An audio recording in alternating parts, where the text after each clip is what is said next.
Okay, my name is Darcy Vaughn. I'm the mother of Martin Herrera Garcés. And this is about the incident that happened on April 11th in El Paso. On the 9th of April, my son wasn't acting right. And he's bipolar. And he took medication a couple of times for about a month or so. And then he went off it. He was fine for like a whole year. But I was keeping an eye on him to make sure that nothing happened. Well, anyway, I noticed that he wasn't talking right on the 9th. Okay? Mm-hmm. So I started calling the El Paso Police Department to go pick him up and take him for a mental health evaluation. So I didn't go home. I stayed in the parking lot at the Albertsons and I waited. They went over there, and I'm not sure what happened the first time, but they gave him a clean bill of health. Okay? Well, I didn't go home that night because I knew that there was something wrong and that he needed help. And I kept begging him and begging him. I think I might have called 2 or 3 times on the 9th, and I know I called again on the 10th. So I spent the night in my car. On the 10th, I started calling. They told me that they had to get a special person, a medical person, to go over there and evaluate him. So I waited in the car for 8 hours until I burned up the battery in the car, waiting for them to go over there.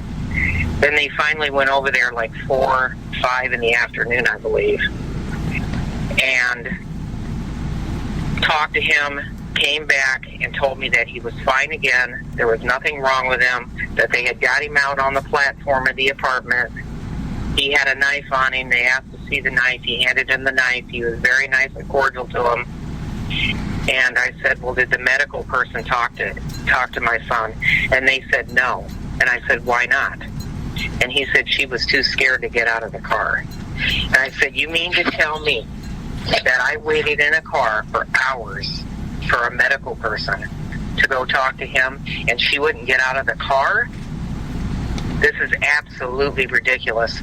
I said, you guys are going to kill my son, aren't you? I looked right at fucking all of them standing in the parking lot, pointing my finger at them, and said, you guys plan on going over there and killing my son, don't you? Oh, no, ma'am, we're not going to do that. Oh, no, we're here to help. I said, well, why didn't you get him then? Why didn't you get him? They told me that I had to get a medical warrant. If you want us to go pick him up, ma'am, you're going to have to get a medical warrant. I said, how do I do that? So they told me the agency downtown. I went downtown 8, 9 o'clock at night, talked to them, filled out a medical warrant papers, then spent the night in my car again. The next morning at 9 o'clock, I called him and I says, okay, so here's a medical warrant. I got the medical warrant. Go get up my son out of that apartment right now. Okay, mind you, this has been going on for 2, going into the 3rd day, right? So they went over there, knocked on the door. He didn't open up the door, so they called me back and said, can you come over and open the door?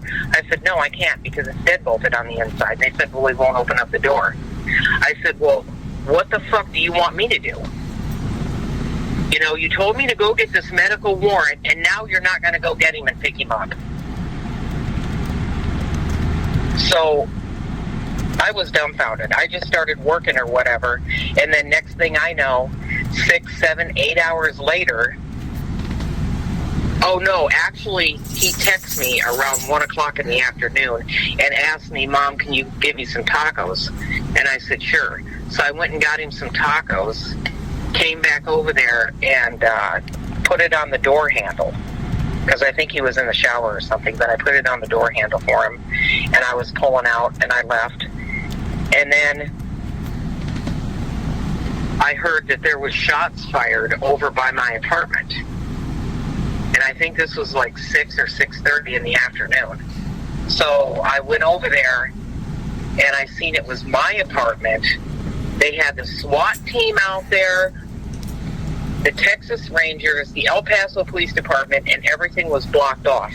I drove straight through the block off, went into the parking lot, went to get out of my car, and my son looked down at the car, and he put a bullet at the end of the car, in the trunk.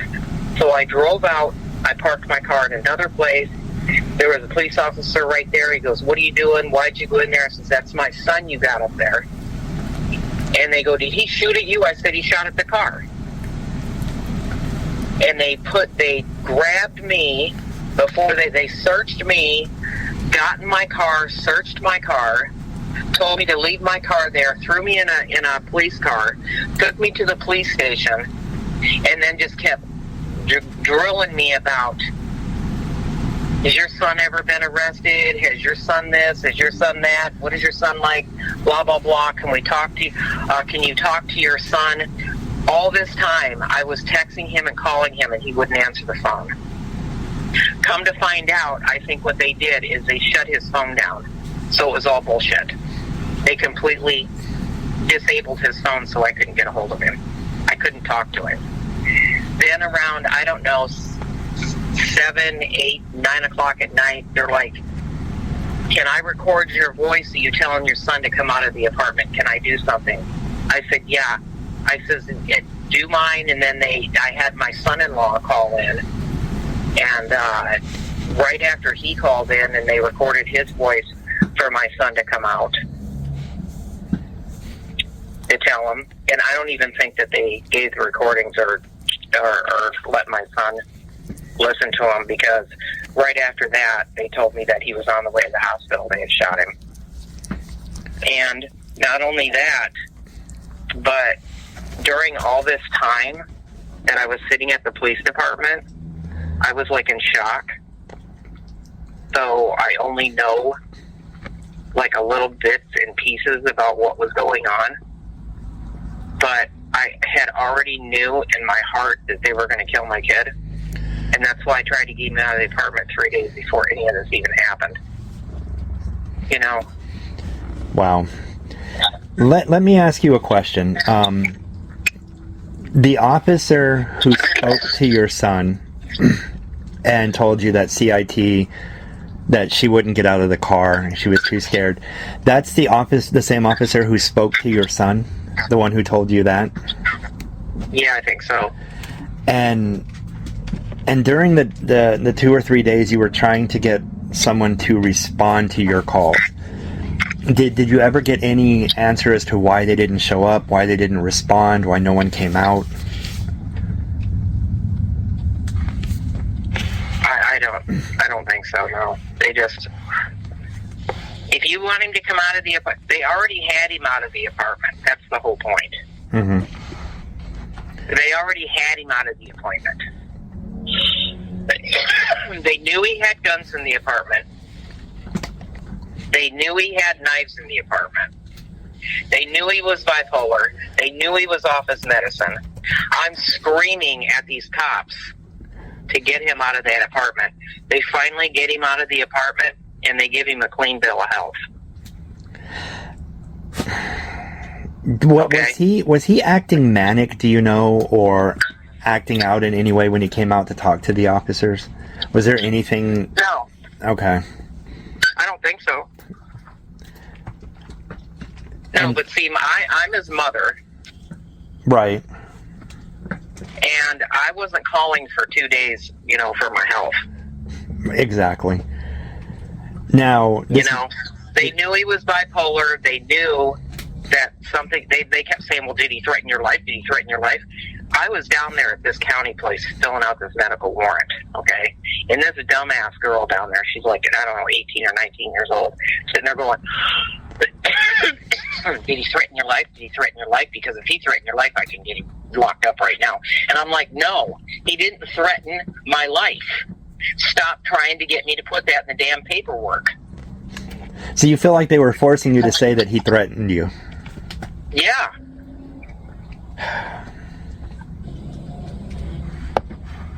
And once you got the warrant, you got the medical warrant, right? Yeah. And what happened then?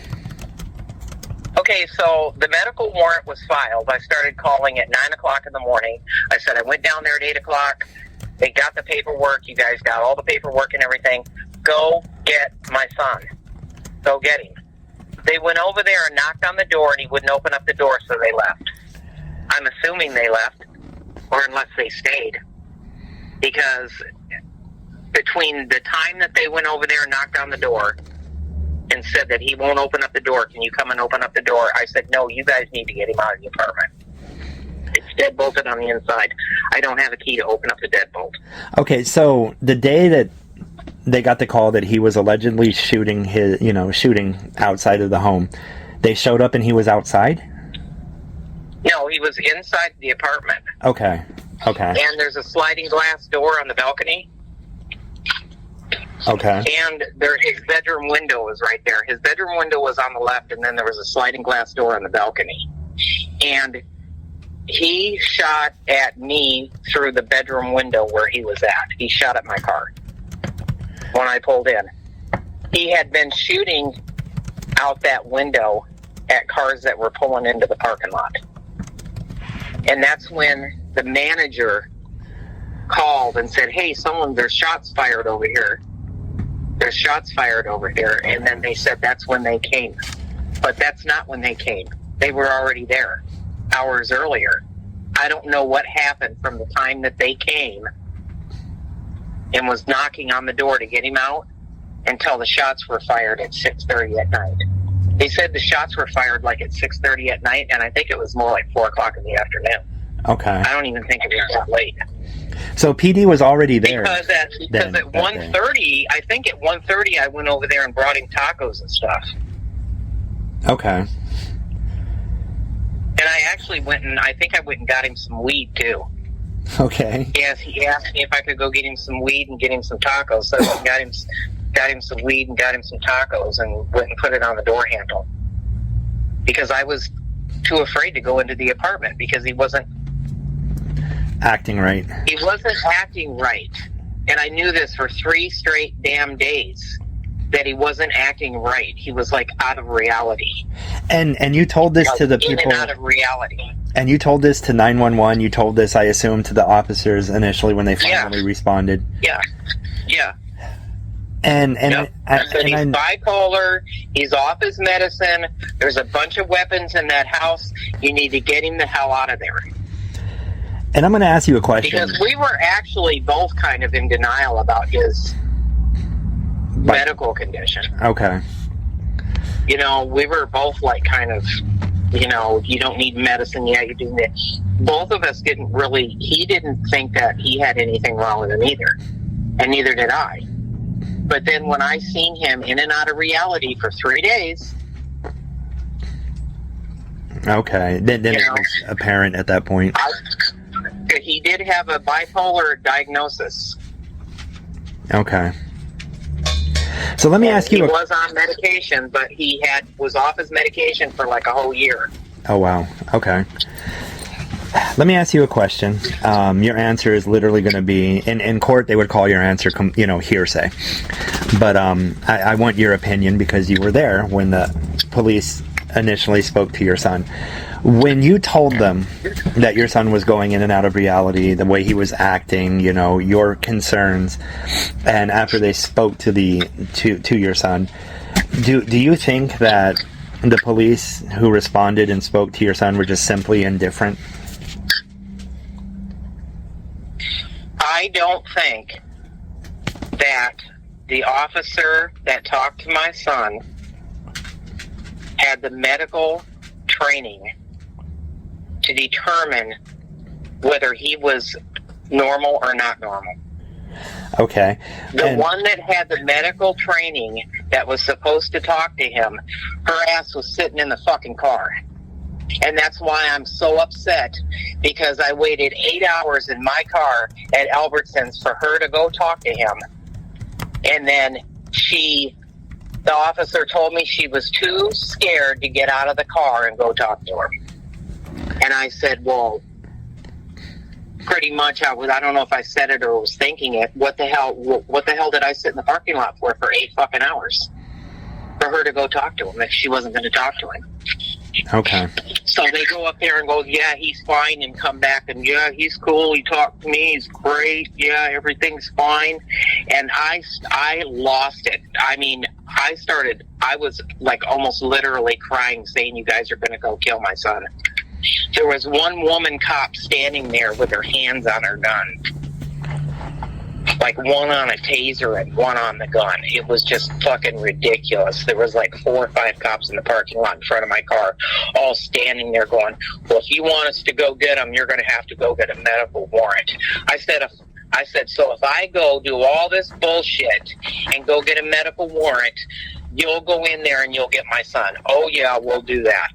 And then they failed to do that, too. So once you got the emergency detention order for your son, once you communicated with police that you had it, what did they do once they had that emergency detention order, that medical warrant? What did they do? Went over there and knocked on the door. That's what they told me.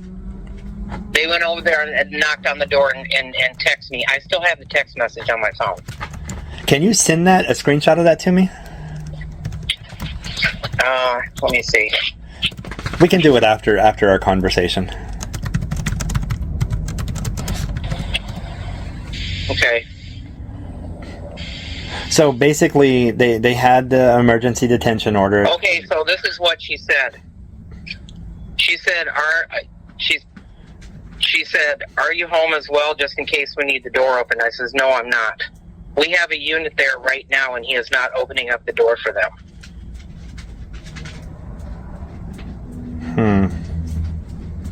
That's my text message. Okay.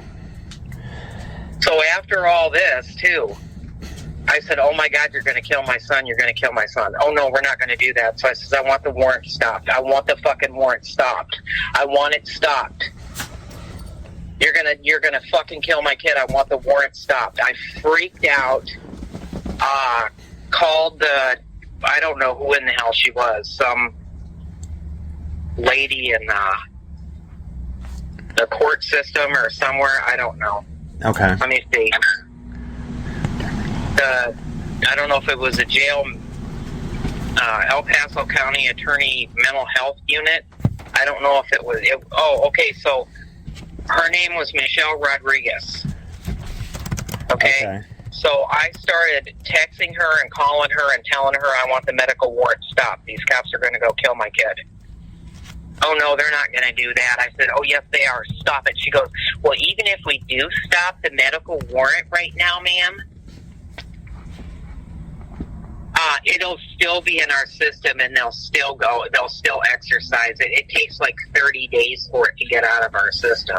Oh, wow. I says, I want it stopped. I want it stopped. I want it stopped right now because you guys are using this shit to go kill my kid. Sure enough, that's exactly what the fuck happened. They went over there and they murdered my son. And I don't know what they did from 9 or 10 o'clock in the morning when they had contact with him until the shots were fired at 4 or 5 or 6 o'clock in the afternoon. I have no idea because I wasn't there. So I don't know if they were beating on the door, threatening him. I don't know if they were making phone calls. I don't know what they did. But next thing I know, my son's shooting out the goddamn window. I don't know what happened. I know that it went from my son being not in reality, not violent or anything else, to shooting all his weapons out the window like he was in fear for his life or something. I don't know what happened. I don't know what they did. I don't know what they said. I don't know anything because I was not there. Let me ask you a question, and again, this is just going to be based on your opinion, because you lived with your son, you knew what your son's problems were. Do you think that he would have turned violent on his own, or do you think it would have taken something to push him to turn him violent? Oh, absolutely, he was pushed. Okay. And even as much as my son was pushed, he never shot anybody, and I'll tell you why he didn't shoot anybody. Because my son's heart is bigger than this whole world. My son was a very loving, beautiful person. And I knew my son would never hurt me, and I knew he wouldn't hurt anybody. I think he was pushed to the point that he acted the way he acted. And I'm not sure if he was playing PlayStation or, what was going on in his mind. But he had red dots on those handguns. Did you know that? Who had red dots on the handguns? Your son or the police? My son. Okay. My son had $1,000 Glocks with suppressor sight night sights on them, with Leopold red dots. Okay. On them, and he could have shot and killed anybody that he wanted, because he had laser beam red dots on them goddamn guns, and he could have shot and killed anybody that he wanted. And that's what I told the cops too. What would you like to see? And the reason why he never shot anybody is because it's not in him to do it. I already knew that. I think it was more like a cry for help. So he was more shooting Or towards... He was pushed into something because I think something happened.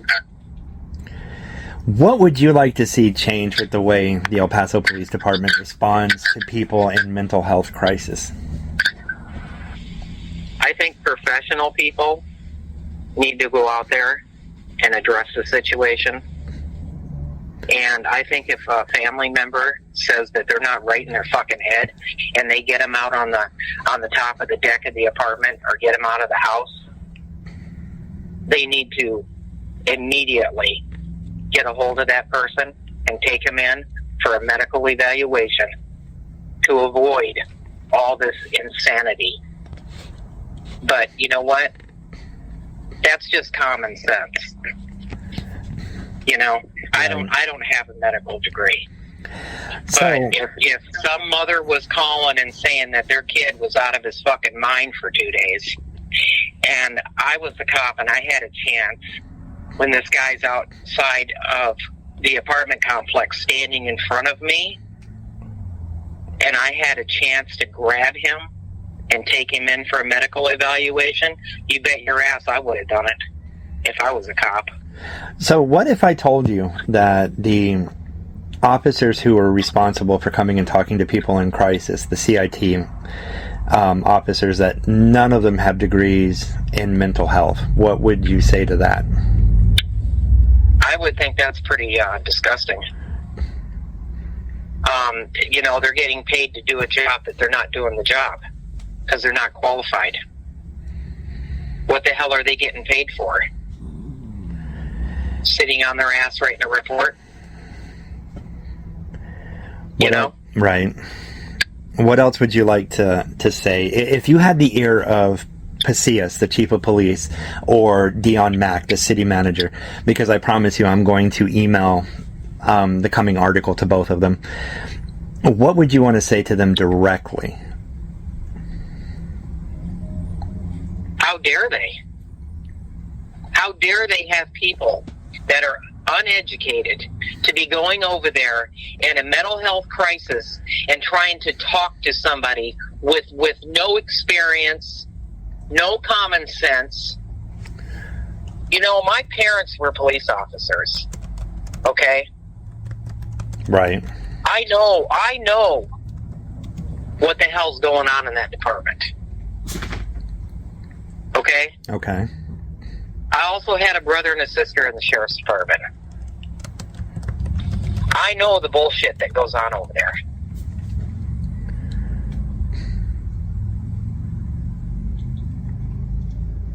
Perfect. I'll cut the audio right there for the article.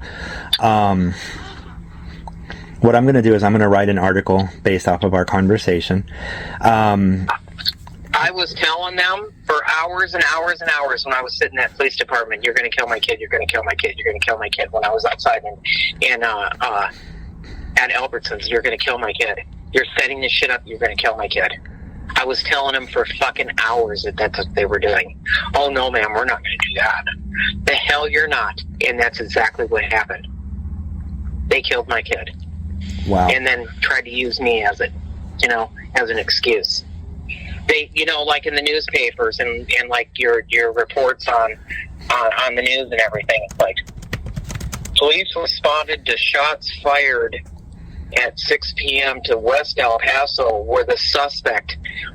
What do you mean the fucking suspect?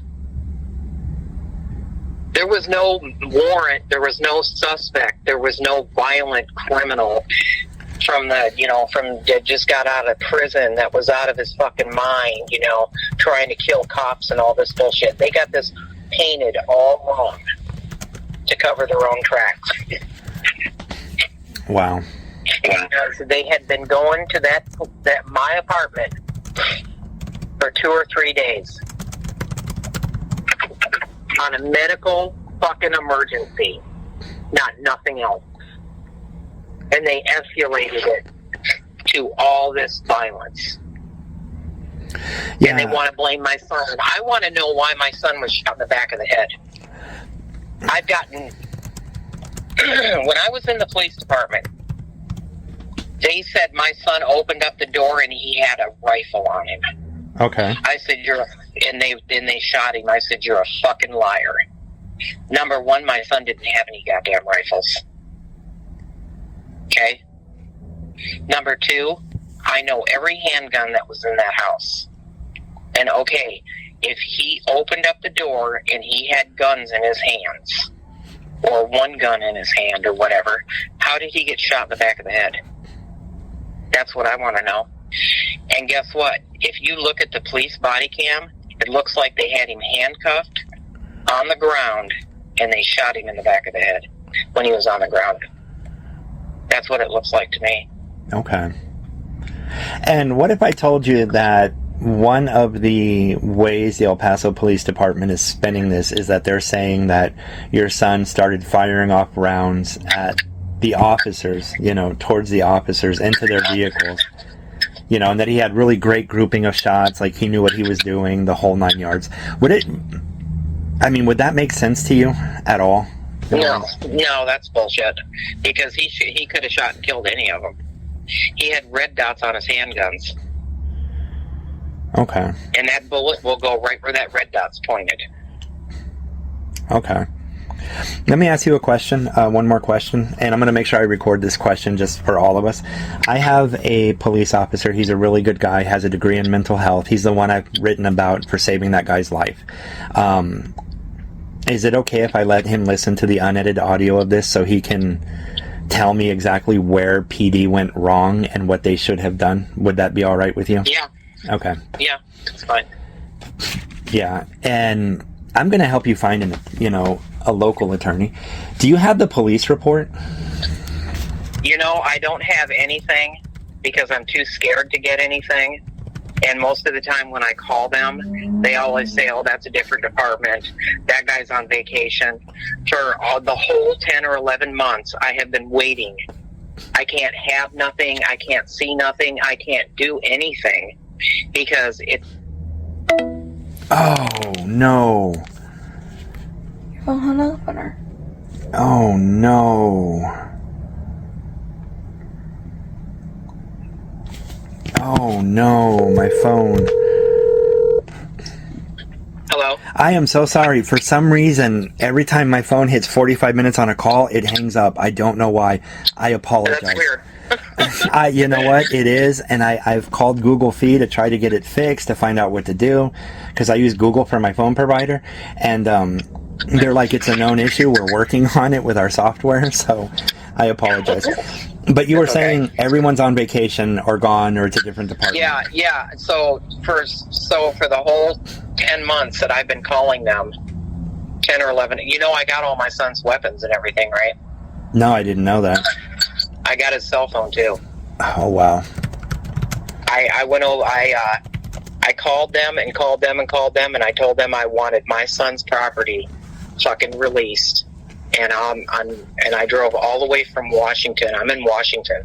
Okay. All the way to El Paso, Texas. And I went to the property room and I picked up everything that they would give me. Okay. And I have it all. And I can't get into his phone. They tried to get into his phone so many times, it's locked up. Is it an Apple or an Android? It's an Apple. Oh, damn it. Okay. It's a brand new Apple i15 Pro Max, and I know that there's got to be text messages and phone calls and all kinds of shit on that phone.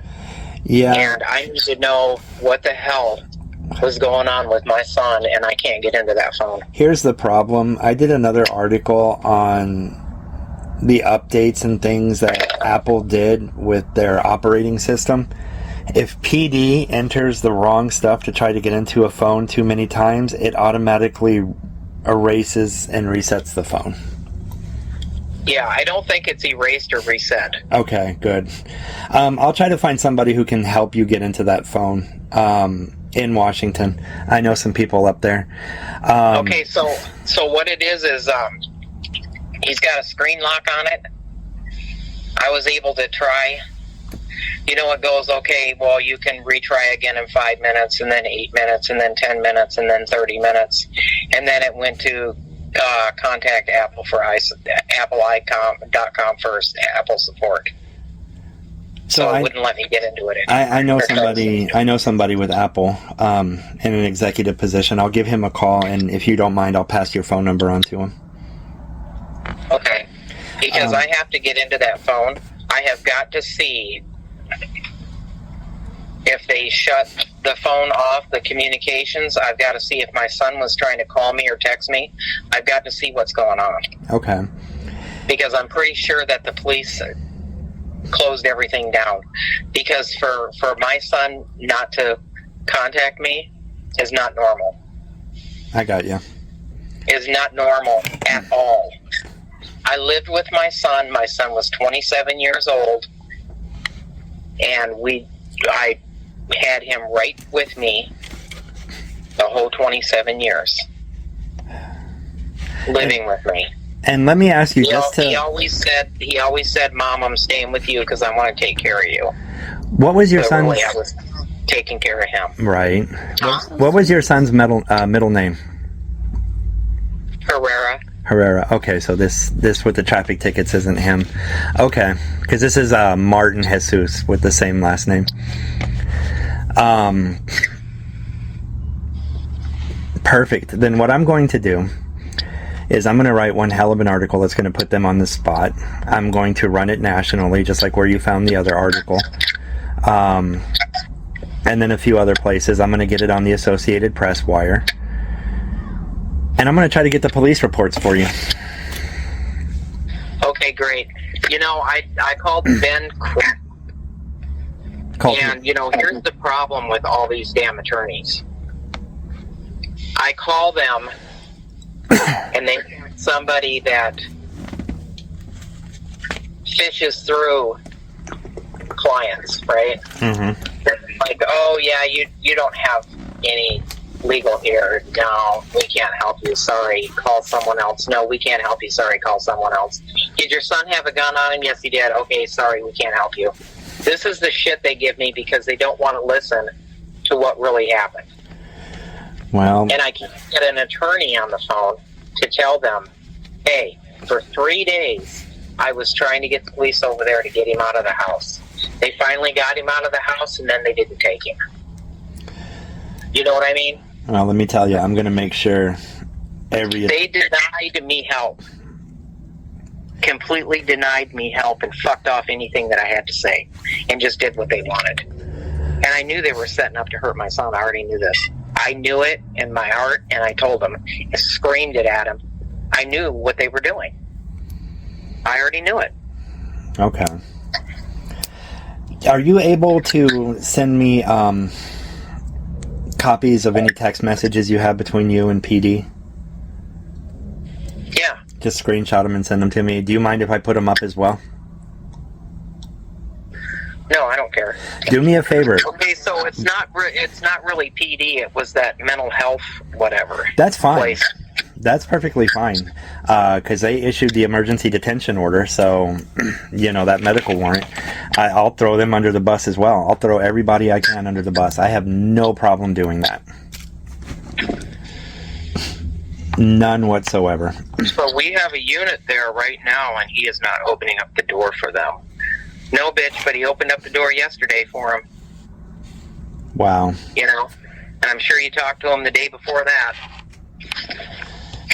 Yeah, it's there's just a lot of filming here. So yeah, send me whatever screenshots you can, and then text me your email address so I can get you some names of some people to get in contact with. Is your number 915-297-0847? No, mine's 575-317-0077. Oh, yeah, I'm sorry. I'm freaking out here. No worries. I literally, because of what I'm writing and everything, I literally had to move out of El Paso.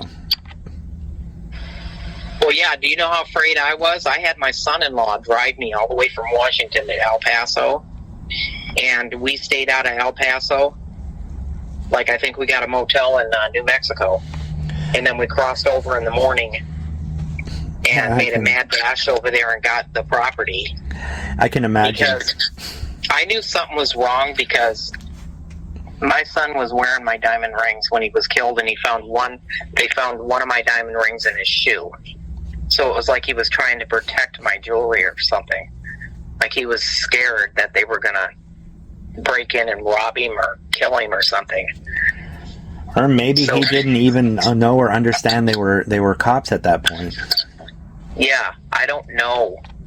But anyway, I got my rings and stuff back just fucking covered in blood and everything else. I mean, they slaughtered my kid. They fucking Bonnie and Clyde him. He was riddled with fucking bullets all up his legs and at the back of his head, everything. They Bonnie and Clyde him. I mean, They just fucking slaughtered my son.